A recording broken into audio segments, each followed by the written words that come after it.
அன்பு நண்பர்களுக்கு வணக்கம். நம்ம இன்றைக்கி இந்த வீடியோவில் என்ன பார்க்க போகிறோன்னா, எறா எப்படி க்ளீன் பண்ணலாம் அப்படின்றத பற்றி தாங்க இந்த வீடியோவில் பார்க்க போகிறோம். அதுக்கு முன்னாடி நம்ம சேனலை சப்ஸ்கிரைப் பண்ணாதவங்க சப்ஸ்கிரைப் பண்ணி வச்சுக்கிங்க. வாங்க இப்போ நம்ம வீடியோக்குள்ளே போகலாம். எறா எப்படி க்ளீன் பண்ணலான்னு பார்க்கலாம். எப்படி க்ளீன் பண்ணுறன்றதை சொல்லித்தரேன் பாருங்கள். இப்படி ஃபஸ்ட்டு அந்த தலைப்பகுதியை புட்டி எடுத்துக்கணும். அதுக்கப்புறம் அதை மேலே இருக்க அந்த ஓடு மாதிரி இருக்குது பார்த்தீங்களா, அதை அப்படி பிடிச்சி இப்படி இந்த வால் பகுதியோடு பிடிச்சி எடுத்திங்கன்னா வந்துடும்.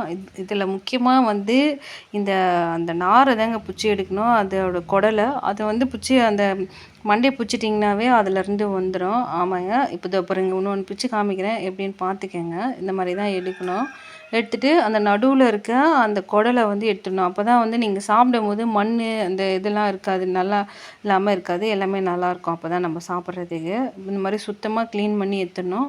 அப்படி உங்களுக்கு வராத பட்சத்தில் நீங்கள் என்ன பண்ணுறீங்கன்னா, கொஞ்சம் ஒரு பிளைடு வச்சு அதை பின்னாடிக்கு ஒரு கீரை போட்டிங்கன்னா வந்துடும். அதுலேருந்து அப்புறமா நம்ம க்ளீன் பண்ணி சுத்தமாக எடுத்துக்கலாம்.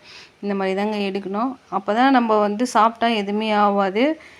ஆமாங்க, இப்போ பார்த்திங்கன்னா எறா நான் கொஞ்சம் எறா தான் க்ளீன் பண்ணி வச்சுக்கிறேன். இப்போ பாருங்கள், கொஞ்சம் தான் எறா க்ளீன் பண்ணியிருக்கேன். நான் மொத்த எறாவும் க்ளீன் பண்ணதுக்கப்புறம் எப்படி இருந்ததுன்னு காமிக்கிறேன். இப்போ பாருங்கள், இப்போ மொத்த எறாவும் க்ளீன் பண்ணியாச்சு. பாருங்கள், எல்லாத்தையும் க்ளீன் பண்ணிவிட்டு வாஷ் பண்ணி வச்சுருக்கேன். 4-5 வாட்டி கண்டிப்பாக வாஷ் பண்ணுங்கள். அப்போ தான் எறாவில் எதுவுமே இருக்காது, சுத்தமாக இருக்கும். நண்பர்களே, எறாவை பற்றி ஃபுல் வீடியோவும் நம்ம சேனலில் போட்டிருக்கேன். நீங்கள் பார்க்காதவங்க இப்போ கண்டிப்பாக பாருங்கள். அதனோட மருத்துவ குணங்கள் என்ன அதெல்லாம் பற்றி நிறையவே போட்டிருக்கேன். பாருங்கள், பயன்பெறுங்க. நன்றி.